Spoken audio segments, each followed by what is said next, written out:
Pakistan Medical association جو ہمارے senior صحافی حضرات ہیں وہ پتہ ہے ان کو کہ ہم نے جب بھی ڈاکٹروں کے لیے مریضوں کے لیے ہم نے کافی جدوجہد کی ہیں، کافی ہم نے قربانیاں دی ہیں۔ میں خود آپ کو یاد ہوگا عین اللہ شمس صاحب جب منسٹر تھے، سیکٹری ہیلتھ عصمت صاحب تھا، دونوں میرے رشتہ دار تھے، میرے قبیلے سے تعلق رکھتے تھے، لیکن جب ڈاکٹروں کی اور مریضوں کی بات آئی تو میں ان کے خلاف چلا گیا تھا اور انہوں نے مجھے ہماری تاریخ پاکستان میڈیکل ایسوسیشن کی اس طرح کبھی بھی نہیں رہی ہے کہ ہم نے ذاتی مفادات کے لیے کوئی کام کیا۔ ہم ظاہری بات ہے کمیونٹی کے لیے، مریضوں کے لیے، آپ لوگوں کے لیے، اور ظاہری بات ہے ڈاکٹروں کے لیے، ان کی ویلفیئر کے لیے ہم کام کرتے ہیں اور کرتے رہیں گے۔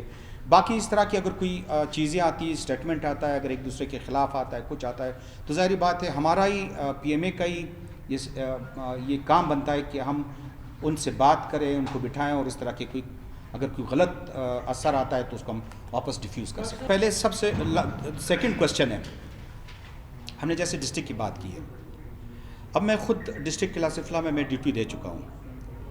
میں میڈیکل آفیسر تھا ڈسٹرکٹ قلعہ سفلا میں، لیکن میرے پاس وہاں رہائش نہیں تھی۔ میرا گھر مسلم باغ میں تھا، لیکن میری ڈیوٹی تھی قلعہ سفلا میں۔ اب میں جب ڈی ایچ او کے پاس جاتا تھا تو وہ جیسے میں نے کہا تھا کہ قبضہ ہوتے تھے بنگلے۔ ہم اسی لیے کہہ رہے ہیں کہ ڈاکٹرز کے لیے کم از کم ڈسٹرکوں میں اگر آپ ڈیوٹی چاہتے ہیں، اگر گورنمنٹ چاہتی ہے کہ وہ ڈیوٹی دے سکیں، تو ان کو رہائش لازمی دینا ہوگی ڈسٹرکس میں۔ بجلی کا انتظام ہو تاکہ وہ رہ سکے، اس کی فیملی ساتھ ہوگی۔ تو ہم نے کبھی بھی یہ نہیں کہا ہے کہ ڈاکٹر ڈسٹرکٹ میں ڈیوٹی نہیں دیں گے۔ جو بھی ڈاکٹر ڈسٹرکٹ سے آتا ہے اس کو کم از کم 3 سے 4 سال تک اپنے ڈسٹرکٹ میں ڈیوٹی دینا چاہیے۔ میں خود ڈیوٹی دے چکا ہوں، ڈاکٹر نسیم صاحب دے چکے ہیں، ہم سارے اپنے اپنے ڈسٹرکٹس میں، میں تقریباً کوئی 7-8 سال ڈسٹرکٹ میں ڈیوٹی دے چکا ہوں، تو ہمیں دینی چاہیے، اور ہم نے یہ کر کے بھی دکھایا ہے۔ باقی تنظیمیں جی ایسا ہے کہ اب ڈفرینٹ تنظیمیں بنی ہیں۔ پہلے تو ہماری صرف اور صرف آج سے کوئی 8-10 سال پہلے پاکستان میڈیکل ایسوسیشن تھی، اور تمام کے تمام جتنے بھی ڈاکٹرز تھے وہ پی ایم اے کے امبریلا میں آ رہے تھے۔ پھر اس کے بعد کچھ اور تنظیمیں بنی۔ اب ان تنظیموں کا ظاہری بات ہے پھر وہ ان کے اپنے مسائل ہے، ہاؤس آفیسر کے مسائل ہو گئے، پی جیز کے مسائل ہو گئے، تو ظاہری بات ہے ہم ان کو یہ کہتے ہیں کہ یہ جتنے بھی آپ کے مسئلے یہ ہم حل کر سکتے ہیں، ہم حل کر سکتے ہیں، لیکن ہر ایک کا سٹائل، ان کا طریقہ کار مختلف ہے۔ ہم نے ابھی آپ دیکھیں پچھلے 10-12 سال میں پاکستان میڈیکل ایسوسیشن نے اس طرح سے پریس کانفرنس کی ہے، ہم نے پریس ریلیز دیے ہیں، ہم نے سٹرائک نہیں کیا ہے، نام سٹرائک کے حق میں، نام کسی کو یہ کوشش کرتے ہیں، ہم نہیں چھوڑتے ہیں کہ سٹرائک کریں، ہم ان کو بٹھاتے ہیں، کوشش کرتے ہیں کہ وہ سٹرائک نہ کریں، کیونکہ ظاہری بات ہے اگر ہم سٹرائک پہ جاتے ہیں تو کیا ہم اپنے مریضوں کے خلاف سٹرائک پہ جائیں؟ مطلب ظاہری بات ہے میرا کوئی چاچا کا بیٹا ہوگا، میرا کوئی کزن ہوگا، میرا کوئی رشتہ دار ہوگا، اب سارے ہم ایک ہی علاقے سے تعلق رکھتے ہیں، تو ہم کیسے اپنے مریضوں کے خلاف، ہمیں تنخواہ اسی چیز کی ملتی ہے کہ ہم سروسز دیں، اور ہم بھی سٹرائک پہ چلے جائیں تو یہ اسینشل سروسز میں آتا ہے۔ اسینشل سروسز میں پاکستان میڈیکل ایسوسیشن کبھی بھی اس وقت تک سٹرائک نہیں کرے گی جب تک ہم محفوظ نہیں رہیں گے۔ اگر آپ کو یاد ہوگا ہمارے اب سینئر حضرات تھے، آپ کو پتہ ہوگا جب ہمارے ڈاکٹرز کڈنیپ ہو رہے تھے، ہم نے کوشش کی، ہم سٹرائک نہیں کر رہے تھے، لیکن جب ہمارے ڈاکٹر کڈنیپ ہو رہے تھے، مارے جا رہے تھے، پھر ہم سٹرائک پہ چلے گئے۔ اس سے پہلے ہم نے کوشش کی، ہم سٹرائک پہ نہیں گئے تھے۔ جب ہماری ظاہری بات ہے جان و مال ہی حفاظت نہیں ہوگی، اس کی حفاظت نہیں ہوگی تو ظاہری بات ہے اس وقت تک ہم سٹرائک پہ نہیں جاتے۔ لیکن اب ہم کوشش کرتے ہیں، جو بھی ڈاکٹر تنظیمیں ہیں جو سٹرائک پہ جاتی ہیں، جو اس کو ہم کوشش کرتے ہیں کہ ان کو ہم منع بھی کرتے ہیں کہ آپ سٹرائک پہ نہ، جو ہم ان کو پھر بٹھاتے بھی ہیں، ان کے اگر کوئی ایشوز ہوتے ہیں تو ہم نیگوسیشن بھی کرتے ہیں منسٹر کے ساتھ، سیکرٹری کے ساتھ کہ بھی ان کے ایشوز سالو کیے جائیں۔ ایسا ہے کہ میڈیسن کا ایک بہت زبردست میکینزم اس منسٹر جو ابھی کرنٹ گورنمنٹ چل رہی ہے انہوں نے بنایا ہے، ایک ڈیجیٹائزیشن، مطلب جتنے بھی میڈیسن ہیں وہ انہوں نے باقاعدہ ڈیجیٹائز کیا ہوا ہے، جتنا میڈیسن آ رہا ہے اور جتنا پیشنٹ کے پاس اینڈ یوزر کے پاس پہنچ رہا ہے، تمام کے تمام ڈیجیٹائز ہو رہے ہیں۔ آپ کو خود پتہ ہے کہ بہت کرونک ایشوز تھے بلوچستان میں، بہت کرونک ایشوز تھے. اب کیونکہ as a P M A Pakistan Medical Association ہمیں ہیلتھ ڈپارٹمنٹ انوالو کر رہی ہے کسی بھی، جب بھی کوئی امینڈمنٹ لاتی ہے، کوئی لیجسلیشن کرتی ہے، کوئی نیا انیشیٹو لیتی ہے تو ہمیں انوالو کر رہی ہے.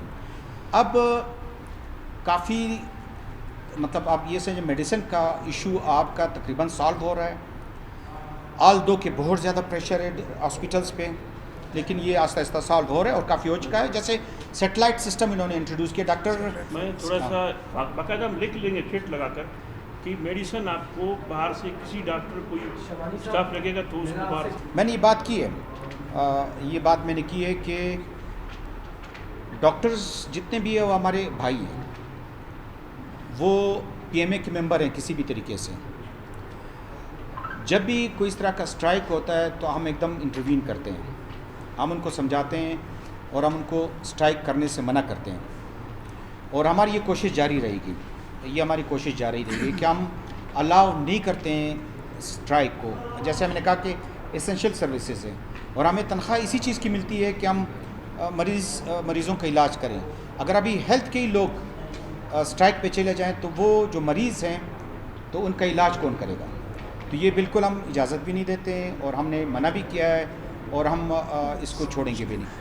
میڈیسن کے حوالے سے جو پریزیڈنٹ صاحب نے شروع میں کہا کہ پی ایم اے کا اپنا ایک آئین، ایک دستور ہے جس میں وہ ڈاکٹر کی ڈگنیٹی اور وقار کے لیے اور پیشنٹ کے ویلفیئر کے لیے ہمہ وقت اپنے تجاویز، اپنے سائنٹیفک اپروچ کے ذریعے ڈپارٹمنٹ کو گائیڈ کرتی رہتی ہے.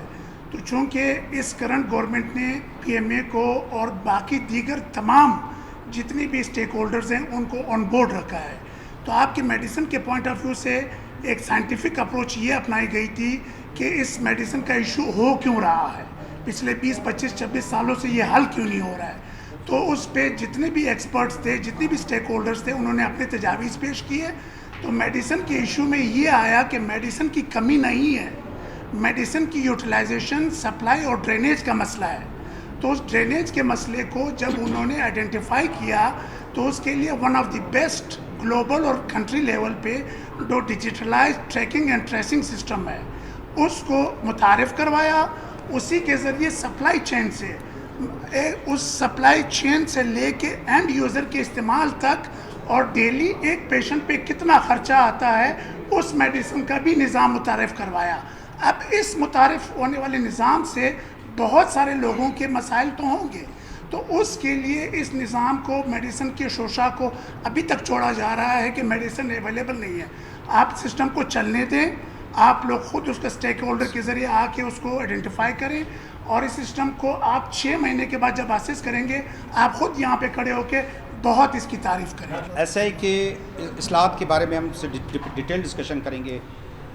پہلے جو پاکستان میڈیکل ایسوسیشن بنا اور اس کا حلف قائد اعظم صاحب نے، قائد اعظم محمد علی جناح صاحب نے خود لیا ہے، اور پہلا جو 1948 میں ہم بالکل اس کی حلف کی پاسداری کر. آپ میری طرف متوجہ ہو نا بھائی، آپ نے کوشچن کیا متوجہ ہو؟ جی جی ادھر ہم نے پاسداری کی ہے. جبھی تو ہم آپ کے ساتھ جو یہ ڈسکشن ہو رہی ہے کہ ہم ڈاکٹرز کے لیے، عوام کے لیے، عوام کے ویلفیئر کے لیے ہم یہ چیزیں ہر وقت ہم اپنے ڈاکٹرز کو بھی کہتے ہیں. ظاہری بات ہے ہماری سوسائٹی اس طرح سے نہیں ہے، آئیڈیل سوسائٹی نہیں ہے. آپ کے صحافی حضرات کے ساتھ میری کافی اچھی شروع سے میری دوستی، میں بھی ایک زمانے میں صحافی تھا، میرا اپنا ایک اخبار بھی تھا، تو میں سب کو ہر چیز کا مجھے پتہ ہے. آپ بات سنو، میں ذرا آپ کو تمہید بنا کے بتا رہا ہوں. جی جی ہمیں سب کچھ پتہ ہے. آپ ابھی مطلب مجھے پتہ ہے کہ آپ کب آئے اس صحافت میں، جو سینئر لوگ ہیں میں سب کو جانتا ہوں. ہم نے کبھی بھی غلط کو صحیح نہیں کہا ہے، غلط کو غلط کہا ہے اور غلط کو غلط کہیں گے. جو بھی ڈاکٹر اس طرح کے ایشوز میں انوالو رہا ہے ہم نے اس کو پوائنٹ آؤٹ کیا ہے اور اس کو بتایا کہ یہ غلط کام کر رہا ہے. یہ ہم نے پی ایم اے کی ذمہ داری بنتی ہے اور ہم نے یہ کیا ہے. اور دوسرا جیسے آپ کہہ رہے تھے کہ میڈیسن نہیں مل رہا تھا، اصلاحات کی ایک لسٹ ہے وہ میں آپ کو بتاؤں گا. میڈیسن دیکھیں، جیسے کہ ابھی کہا کہ ڈیجیٹائز کیا ہوا سسٹم، سیٹلائٹ سسٹم ہے، میڈیسنز آ رہی ہے، یہ بالکل انیشیل سٹیج ہے اور یہ ہم نے سٹارٹ کر لیا ہے. جیسے کہا کہ 17 کے قریب فارمیسیز ہیں جس پہ آپ کو ہر وقت فری میڈیسن ملتی ہے. اس کے بعد ہیلتھ کارڈ ہے. ہیلتھ کارڈ میں اربوں کے حساب سے پیسے مختص کیے گئے ہیں اس گورنمنٹ نے، وہ بھی مل رہے ہیں. آپ کی سرجریز ہو رہی ہیں، لوگ جا رہے ہیں کوئٹہ سے باہر جا کے، کافی سارے لوگوں کا ایکسپیرینس ہوا ہوگا، وہاں جا کے علاج کراتے ہیں، وہ فری ہوتے ہیں. ابھی اصلاحات کے حوالے سے میں وہ گائنی یونٹ 1 کا ایک پیشنٹ تھی، وہ جو ہے اینیمک تھی، اس کا ایچ بی لیول 4 تھا. سنیں، ایچ بی بولتے ہیں ہیموگلوبن لیول کو، اس کا 4 تھا. وہ ادھر گھر سے ہی بے ہوش ہو کے آئی تھی، بلیڈنگ کر رہی تھی. اس کا وہ ابھی کی بات نہیں، وہ تقریباً 12-13 دن پہلے کی بات ہے. مجھے پیشنٹ کا سارا ڈیٹیل میرے پاس، اس کے لیے ہم نے انکوائری بھی کی ہے. اس انکوائری میں جو بھی اسٹاف ڈاکٹر جن کی کمزوریاں رہی ہیں ان کو ہم نے سزا دی. وہ ماسک جو ہے وہ جس طرح انہوں نے پیش کیا ویڈیو میں، وہ تھوڑا سا جذباتی تھے، 3-4 گھنٹے اور ڈیڈ باڈی کو نہیں لے گئے، وہ تھوڑا سا اور طرح کے. ابھی ہر کوئی آ کے پیش کرتا ہے، ویڈیوز بناتا ہے، اس کا مطلب نہیں ہے کہ وہ فیکٹ ہوگا. وہ اس طرح کا نہیں تھا جس طرح کہ آپ انہوں نے دیا گیا. لسٹ موجود ہے جو غیر متعلقہ اشخاص گاڑی لے چکے ہیں، وہ لسٹ موجود ہے.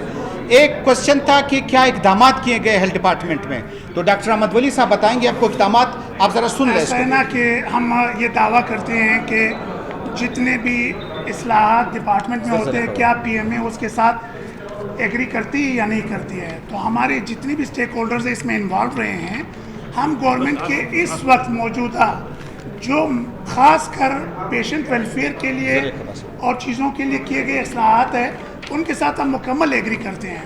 جس میں سے اگر میں بتاؤں تو سب سے بڑی بات لیجسلیشنز کی ہیں. جب سے پاکستان بنا ہے اتنے زیادہ لیجسلیشن ایک سال میں نہیں ہوئے جتنے اس وقت ڈپارٹمنٹ نے کیے ہیں، جس میں Balochistan institute of institution reforms acts ہیں، بلوچستان انسٹیٹیوٹ آف کارڈیولوجی کا ایکٹ ہے، Balochistan institute of child health care کا ایکٹ ہے، 17 سال سے بغیر ایکٹ کے چل رہا تھا. غلام فاروق میموریل اسپتال کا ایکٹ ہے، Balochistan maternal and parental death surveillance کا ایکٹ ہے، بلوچستان تھراپیوٹک ڈرگ سیلز کے رولز ہیں. اور اس کے علاوہ پہلی دفعہ پی ایس ڈی پی میں 35 آپ کے نئے جدید اسکیمیں رکھی گئی ہیں کہ جو ہیلتھ ڈپارٹمنٹ میں انیشیٹ کروائی جائیں گی، جس سے مریضوں کو، ڈپارٹمنٹ کے لوگوں کو فائدہ ہوگا. 10 سال کے لیے ایک سیکٹر پلان بنایا جا رہا ہے کہ ہم نے جانا کہاں ہے، کرنا کیا ہے اور کن کن پیسے کہاں سے آئیں گے. پرائمری ہیلتھ کیئر کا روڈ میپ اور ایمنسیس سروسز اور ای پی آئی اس میں انوالو ہے. ہیومن ریسورس کی ڈیولپمنٹ کی حکمت عملی پہ بھرتیاں ہو رہی ہیں. بولا میڈیکل کالج ہاسٹل اور اس کے تمام ہاسٹلوں کی تزئین و آرائش 70 سال بعد ہوئی ہیں. سیکیورٹی سسٹم پرووائڈ کیا گیا ہے. ایم آر آئی، میموگرام، سی ٹی اسکین مشینوں کی فراہمی کو انشور کیا گیا ہے. پرسوں ہی اس مشین کے ذریعے ایک ایسے شخص کی جان بچائی گئی ہے جو 95% ڈیتھ ڈکلیئر ہو چکی تھی. اس مشین نے اپنی قیمت بھی ادا کر دی اور ڈپارٹمنٹ نے اپنا حق بھی ادا کر دیا. کارڈک مریضوں کے لیے Balochistan institute of vascular disease کا ایک ادارہ تقریباً فائنل ہونے کے اس میں ہے، اس کا سامان آ چکا ہے، 1-2 مہینے میں فنکشنل ہو جائے گا. Balochistan health information and service delivery unit ہزڈو، جس کے لیے ڈیجیٹلائز سرویلنس ہوگی، اٹینڈنس ہوگی، لوگوں کو سیکریٹریٹ نہیں آنا پڑے گا، ان کے مسائل ڈیجیٹل طریقے سے ہوں گے. اور بلوچستان ہیلتھ کارڈ پروگرام کا جو ایک بہت بڑا پیکیج ہے جس میں 2.5 لاکھ مریضوں کا علاج ہو چکا ہے، اربوں روپے ان کے دہلیز پہ مفت مل رہے ہیں، وہ متعارف کرا گیا ہے. میں نے پہلے بھی بتایا کہ ڈیجیٹل میڈیسن کا ٹریکنگ سسٹم متعارف کرا دیا گیا ہے. ٹراما اور برن کیئر سہولیات ڈویژنل لیول پہ ان کو متعارف کرائے گئے ہیں. ضلعی سطح پہ اختیارات کی منتقلی کو انشور کیا گیا ہے. شفاف مانیٹرنگ کے لیے انڈیپینڈنٹ مانیٹرنگ یونٹ بنا دیا گیا ہے. یہ تمام وہ اصلاحات ہیں جن کے ساتھ پی ایم اے ایگری کرتی ہے اور اس میں سپورٹ کے لیے حاضر ہے اور اس کی کامیابی کے لیے ہم وقت حاضر رہیں گے. کہ ہمارے اے سی آر جو ہے نا، وہ جب اگر ڈپٹی کمشنر سائن کرے گا، ڈپٹی کمشنر کا ٹرانسفر ہو جاتا ہے، پھر ہمارا اے سی آر سائن نہیں ہوتا. ہم یہ چاہتے ہیں کہ M S, D H O, D M S یا ڈویژنل ڈائریکٹر کو یہ اختیارات دیے جائیں کہ وہ ہمارے اے سی آر سائن کریں. یہ ہمارا مطالبہ ہے.